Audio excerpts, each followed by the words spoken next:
So I'm Elena Hollander. I am an actor. I just started dabbling in writing, producing, all that stuff. What brought me to Cannes was I have a feature film screening here, and I wanted to be part of the ISA table read. Oh my gosh, amazing. It's amazing. I didn't know quite what to expect since this is my first time here, but being able to meet other creative people who are familiar with making projects and who want to collaborate and who want to make something together is so invigorating. It's like a shot in the arm of creativity, you know? Yeah. Have you been to other film festivals?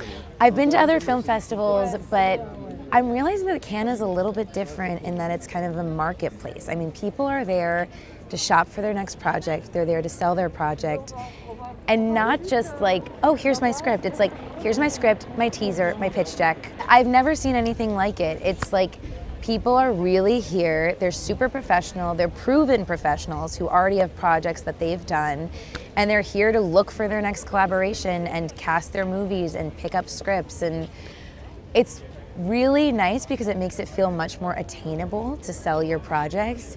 And already I feel like I've been collaborating with people. Who knows how it'll turn out, but I feel like keeping in touch with people and coming back year after year is something that I'm gonna set as a goal for myself, and hopefully collaborations come out of it. I thought it would be a lot of oysters and drinking by the ocean, which it definitely still is. But I've been surprised at, I guess, the level of professionalism that's here. I feel like people who are here and they're very serious about the industry. I don't know if we want to include this story, but I will tell this story I made business cards for Cannes, and I thought I was like being funny. I was gonna make a little joke. So they're plantable business cards. They have tomato seeds in them. And on the front of the card, it's very professional. It's my headshot, it's all of my links. And then on the back it says, you know, instead of throwing this card directly in the trash after this event, just go plant it and get yourself some tomatoes. And I thought it was really funny, and now being here, I'm like, that was kind of a miss because this is a very serious festival. It's more serious than I thought, and people are truly here to promote their projects, and I was like, got it. That's definitely different than the other festivals I've been in. But your voice is still coming across in that moment, and that's memorable. That's true. If people find it funny, then I'm like, oh, we should definitely work together. It's a great litmus test. I am very into clowning, and the thing I just produced was like a dark clown comedy, sort of like an I Love Lucy in the modern age. And I really love the physical aspect of the comedy. I love the tradition of clowns. And so I feel like what I'm looking to make next is another clown movie. Also, as someone who practices clowning, I feel like there's not a lot of us left. I feel like new movements are arising. Like there's one in LA that's fantastic. But like in San Francisco, there used to be a lot of circuses. It used to be a big circus town, and now that's all kind of gone. And so I feel like doing something that brings clowning to a lot of people and sort of reinvigorates that interest is very exciting to me. You know, I got into it with the LA Clown School. I've always loved kind of more physical slapstick performance. And what I really love about clowning is that I feel like in improv, you make a mistake and it's funny, you make it about the mistake, right? But in clowning, you celebrate that mistake. So it even takes it one step further, where you celebrate the things that make you a fool and that make you feel insecure. And so I feel like, especially as an artist, taking your deepest, darkest faults and secrets and then heightening them so much and blowing them out of proportion to make them funny and enjoyable and relatable is just such a joy for myself, for my own exorcism of my demons, but also for other people to see and be able to laugh and be lighthearted about it. I think this is my fourth. Can you believe it? Why do you keep coming back to table read? It's so fun.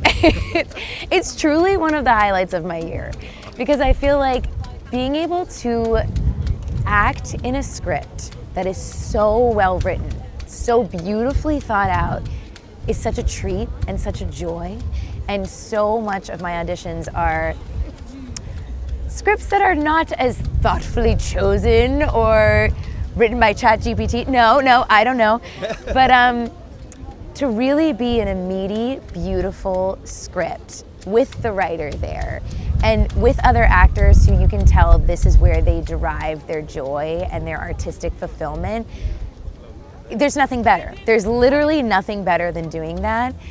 And putting it on and getting to see the writer experience their words is just amazing. Like, it's amazing. I feel like it's the height of your experience as an artist is to be able to come together, collaborate, make this beautiful thing, and show it to other people and share it with them. I got to play Elena, and that was an amazing role for me. That role is very close to me in real life. Not only is my name Elena and I was playing Elena, and my dad's name is John in both of them, but it talks about a gay woman from the Midwest who comes out as queer and how that's received by her very traditional Midwest family and her sister's friends, and it's a tough subject to grapple with. And as a bisexual woman who's from the Midwest, having to do that in my own life, it was very helpful to, like, where does art inform life and life inform art, and how is Elena similar to me and different?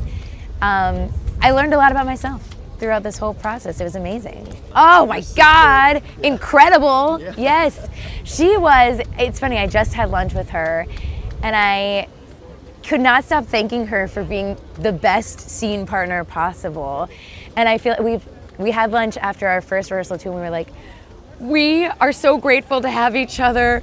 I mean, having someone who can bring out the best acting in you and you can bring out the best acting in them is, how many times does that happen, that there's that amazing chemistry? So it was beautiful. We were like, this is not the last time we act together.